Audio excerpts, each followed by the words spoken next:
I tell you who's going to be missed. Christian Eriksen is going to be missed at Spurs. I really do believe that. And the fact that the Spurs fans have said that he's not been great of late. Last season, he didn't look like he could be bothered. If you look back at it, he's second in out of the top 10 for assists in the Premier League in the last 10 years. That tells you how good the fella is. He's a wonderful footballer, and it looks like the deal he's done at Milan is there, having his medical into Milan. And we're joined by Chris Cowlin now. Last word on Spurs. Sad day, Chris? Good afternoon, Martin. Yeah, it is actually. I've always been a big fan of Christian Eriksen. Ever since he come to the club, he's done great things for the club. As you just said there, the amount of assists that he's got in the Premier League, always chips in with the odd goal here and there. Important goals, great goals as well. He will be missed by Tottenham and Tottenham fans, but you are right. In the last 12 months, his form hasn't been that great, but we do need to remember him, for the previous times, before the last 12 months, because his form hasn't been great, but he's been a great servant to the club, and he has been a great footballer for the club.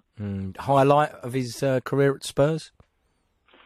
I remember him scoring a couple of fantastic free kicks away at Swansea. Of course, he scored that very important goal against Real Madrid at Wembley in the Champions League. Great goal again against Juventus away in the Champions League. He always seems to get important goals and always scores some great goals as well. Yeah, it's just wonderful feat, isn't he? It's just, he's not your typical, he's not going to run in with two. It's quite amazing, actually, when you look at that and you think what a great player he is. And I often hear now, about academy football with kids, especially with my son and stuff, that they've got to be physical. You'd never look at him as a physical player, would you? He's probably he's hardly ever made a tackle. I think that is what frustrates Tottenham fans, but he's just not that sort of player. A 50-50 challenge, he would always duck out of it and he will never go in for them. But Christian Eriksen, he'd go missing in a game for 89 minutes, but it is just that 1 minute of pure magic that he brings sometimes, and he can turn a game. And even under Jose Mourinho, the last couple of months, Jose Mourinho has brought him on as a sub. The great example would be Wolves away. Without him coming on and assisting, we probably wouldn't have won that game. Yeah, listen, wonderful at finding space and then great vision. That's what I look at. I look at, if I'm honest, I wouldn't want him making 50-50 challenges just to look after his ability. Mourinho has said that he's critical of the timing, right or wrong? I think it's frustrating, the timing, certainly from a manager's point of view. It's not a very good time to lose a player like that, because in my opinion, as a Tottenham fan, I think that Christian Eriksen can still do a job for us, but of course the club do want to cash in, whether he's being critical of the club or not, because Tottenham, at the end of the day, want to get some money for him, and they don't want him leaving on a free transfer at the end of the season. So if we can recoup £17 million or thereabouts for a player out of contract at the end of this season, then Tottenham are going to take it all day long. And remember, we've only paid £11 million for him. So out of all the service we've had from Christian Eriksen, we're still going to, it looks like we're going to still make a profit from him. Yeah. Let's just talk about some of the other situations. Obviously, we've got the problem with Kane, but do you worry about the likes of Son and Kane would start looking elsewhere if the likes of Eriksen isn't replaced properly?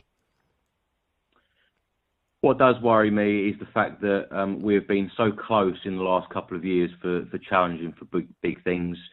In my opinion, we've only been a 1, 2, 3 players short of really challenging for the Premier League and the big prizes in the game. And if we don't start investing big money into big players, big names, then I think it's going to be worrying times ahead, and some of the players perhaps will look to move on.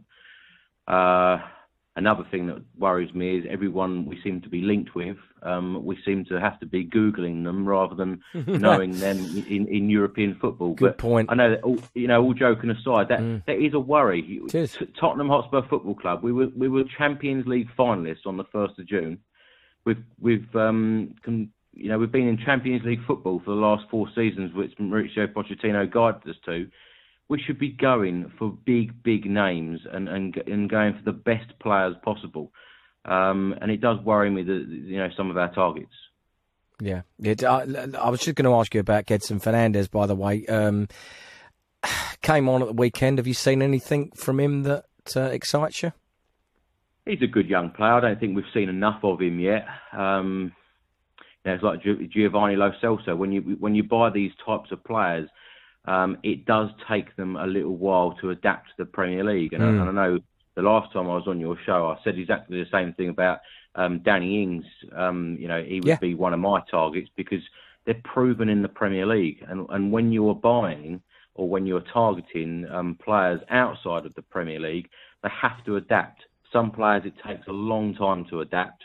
I hope Fernandes is not one of those players because at the moment we need players to be fighting for, that top 4 place and perhaps, trying to win Tottenham a cup.